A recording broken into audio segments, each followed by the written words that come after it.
Yo, what's up guys, HexxInkworks here, and today I'm bringing you a video revisiting the Madbomr Graffiti subscription box, since it's been 2 years since my last video and that got over 7,000 views. So no messing about, let's get straight into it. First things first, he's obviously changed from the packaging boxes to typical postal bags, which isn't surprising as I can imagine sending boxes being more expensive. So within the postage bag, everything is stored nicely within this little drawstring bag. These are nice little bags for if you want to put your supplies in them, and because they're inexpensive, it doesn't really matter if they get messy. So the first thing I pull out is this little package which has caps in it, and also bless up for not using any plastic. The caps are a Montana level cap, a Lego cap, and 2 New York caps. Now moving back onto the bag, and the next thing I pull out is a green Pilot jumbo marker.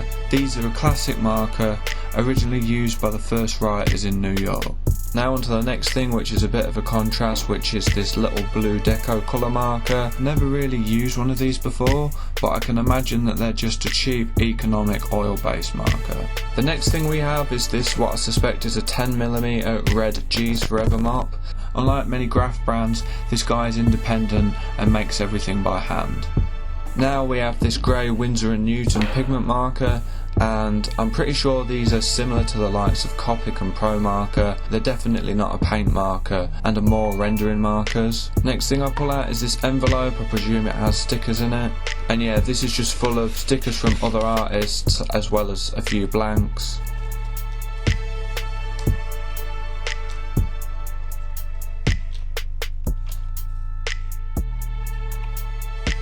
Next thing we have is this small canvas board. I see a lot of people just doing sort of miniature scale works, such as characters or just single letters. And then after this we have this Madbomr branded marker, and these are new since the last video, so it's nice to see him doing new stuff. On to the next item, and this is an unbranded round tip empty marker, and this is really cool actually, as it's one of the ones you can fill from the back, so you don't need to mess around with the valves and get paint all over your hands and everything. And out of this bag, the last thing I pull out is, what is this actually? Oh sick, it's an enamel pin. I've always thought that these are quite cool, but I've never got one, and this seems to be one of the hand mixed paint marker ones.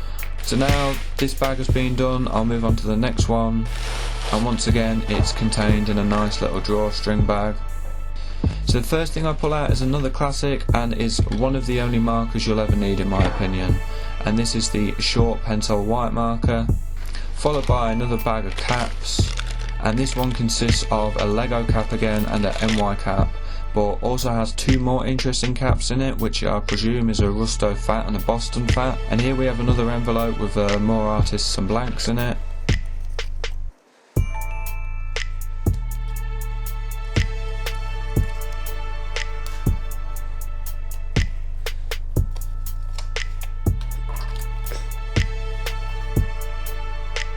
Now onto this next thing, which is quite big. Oh, and this is a document folder. It's funny actually, because I've been tempted to buy one of these myself, just because of how I work, and I don't really work in sketchbooks. This has saved me from needing to buy one myself, so thanks for that, Madbomr. Now this brings back memories for me, because this is the first ever mop I ever bought. This is a Art Primo Cutty mop, and I'm pretty sure it's filled with his own mix of paint. Now we have one of the staples in graffiti and just paint markers in general in my opinion, which is the Posca, which you guys know I use a lot. Now the next thing I pull out is this purple calligraphy pen. These are cool because arguably you can do calligraphy with sort of any wide tipped pen, but I've never really got one specifically marketed as calligraphy, so it'll be nice to use this as just something a bit different. Now this is a brand that surely everyone knows of, and this is a mini 20mm grog squeezer filled with FMP. And the last thing I pull out of this bag is a Prismacolor rubber. Always useful to have, as you're always going to surely need these for sketching and stuff. And that's it guys, that's the 2 bags and the unboxing, or should I say unbagging, video done. Obviously thanks to Madbomr for supplying me with this. Relevant links to him will be down in the description.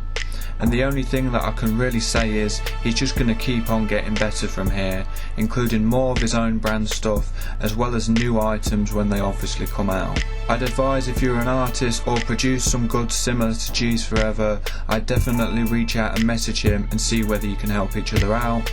Keep an eye out for videos in the future, as I'm going to try and use some of the things I've been sent here for review videos, and as always, any questions, shoot them down in the comment section below.